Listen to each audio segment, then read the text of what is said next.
নমস্কার বন্ধুরা, মেধা স্মার্ট কিচেনে তোমাদের সবাইকে স্বাগত। আশা করব তোমরা সবাই খুব ভালো আছো আর সুস্থ আছো। আমরাও খুব ভালো আছি। তো বন্ধুরা, শীতকাল হোক কিংবা বর্ষাকাল, গরমকাল যাই হোক, পরোটা খেতে কিন্তু আমরা খুব ভালোবাসি। কিন্তু ময়দাটাকে অ্যাভয়েড করে যদি খাওয়া যায়, আমার মনে হয় তাতে স্বাস্থ্যকরও এবং পুষ্টিকর। তো আজকে সেরকম একটা রেসিপি তোমাদের সামনে নিয়ে চলে এসেছি। তো দেখো, দেখতে থাকো, আশা করছি তোমাদের খুব ভালো লাগবে। আর যদি ভালো লেগে থাকে তাহলে বাড়িতে অবশ্যই ট্রাই করো।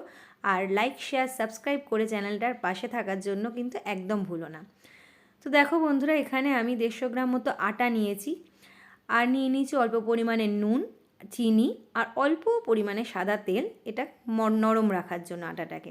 আর নিয়ে নিচ্ছি অল্প পরিমাণে কাঁচা জোয়ান, এটা হাতে তালুতে অল্প একটু ঘষে নিয়ে নিতে হবে। এতে একটু টেস্টটাও ভালো হবে, আর যাদের হজমের সমস্যা আছে তাদের ক্ষেত্রেও খুব উপকারী। তো এখানে জল দিয়ে দিয়ে আটাটাকে আমি ভালো করে মেখে নিচ্ছি। দেখো কতটা নরম হয়েছে। আমি কিন্তু বেশি কিছুই দিইনি, খুব কম উপকরণেই আটাটা মেখেছি। আটা মাখার ওপর কিন্তু পরোটার নরমটা নির্ভর করে। তো এখানে ভালো করে আটাটা মেখে নেওয়ার পর এর উপরে অল্প পরিমাণে সাদা তেল নিয়ে আমি ভালো করে মিশিয়ে দেবো, ওপর দিয়ে হালকা করে লাগিয়ে দেবো, যাতে পরে বেলতে গেলে আটাটা না ফেটে যায়। যেহেতু আটা, তাই ফেটে যাবার অনেকেরই সম্ভাবনা থাকে। যদিও আমার এটা হবে না, আমি এতটাই নরম করে মেখেছি, তাও একবার বুলিয়ে দিলাম। তো এটাকে আমি এখন আধা ঘন্টার ওপর রেস্টিংয়ে ছেড়ে দেবো। যত পরিমাণ টাইম আমি আটাকে রেস্টিংয়ে রাখতে পারবো, ততটাই কিন্তু পরোটা সফট হবে। তো চলো, এখন 8 ঘন্টার পর আমি চলে এসেছি। দেখো কতটা নরম হয়েছে। আরেকবার একটু আটাটা ভালো করে মেখে নিচ্ছি। কতটা সফট হয়েছে দেখো, তোমরা বুঝতেই পারবে। তো একে একে চলো, তাওয়া এখানে বসিয়ে নিয়েছি। আর অল্প অল্প করে তেল দিয়ে কি করে আমি পরোটাটা তৈরি করছি সেটা দেখতে থাকো। তো দেখো, আমি কিন্তু আটা দিয়ে এটা বেলছি। এখানে কোনো রকম ময়দা আমি ইউজই করব না। আর ময়দার কোনো ব্যবহার ছাড়াই কি করে, প্রতিদিন তো আমাদের খাওয়া হয় না, কিন্তু এটা প্রতিদিনই প্রায় খেতে পারবে, বাচ্চা থেকে বড় সবারই ভালো লাগবে। তো চলো, এখানে আমি শুকনো তাওয়াতে প্রথমে পরোটাটা দিয়ে ভালো করে এপিট ওপিট সেঁকে নেব। আর পরবর্তী লেচিগুলো আমি এইভাবে ছোট ছোট করে বেলে নেব। দেখো কতটা নরম আর কতটা পাতলা হয়েছে পরোটাগুলো। খেতে কিন্তু দুর্ধর্ষ হয়। একবার কিন্তু অবশ্যই ট্রাই করে দেখো। আর সত্যি বলছি, তখন ময়দার পরোটা খেতে সবাই ভুলে যাবে। তো দেখো বন্ধুরা, এখানে আমি শুকনো পরোটাটা এপিট ওপিট করে ভেজে নিচ্ছি। তারপরে একে একে সমস্ত পরোটাগুলো বেলে নেব। আর দেখো কতটা কম পরিমাণে তেল জাস্ট ওপর দিয়ে একটু করে বুলিয়ে নিচ্ছি। একবার এই পিঠে বোলাবো আর ও পিঠে, বুঝতেই পারছো যে তেল না দেওয়ার মতোই কিন্তু আমি করছি।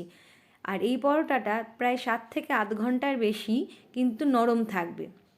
তোমরা একবার করে দেখো, তারপর আমাকে জানিও কীরকম লাগলো।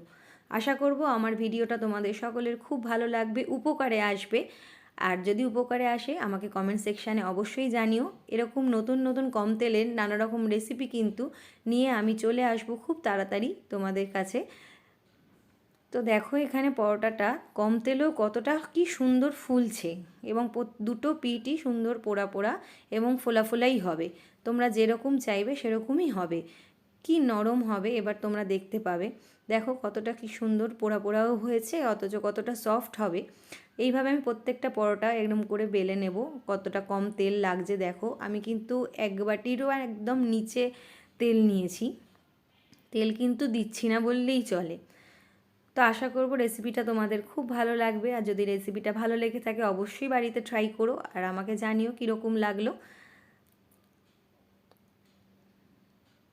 একে একে আমি সমস্ত পরোটাগুলিই দেখো সেঁকে নিচ্ছি।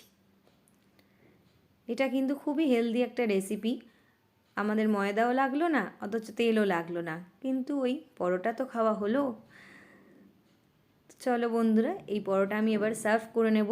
এটা তোমরা মাংস, আলুর দম বা যে কোনো তরকারির সঙ্গে খুব ভালো যাবে। তোমরা একবার কিন্তু ট্রাই করো। দেখো কতটা সফট হয়েছে, এক মুঠোতে কিন্তু পরোটাটা ঢুকে যাচ্ছে। আর দেখো কতটা সফট হয়েছে। তো চলো বন্ধুরা, আজকের মতো টাটা। সবাই খুব ভালো থেকো, সুস্থ থেকো। ধন্যবাদ।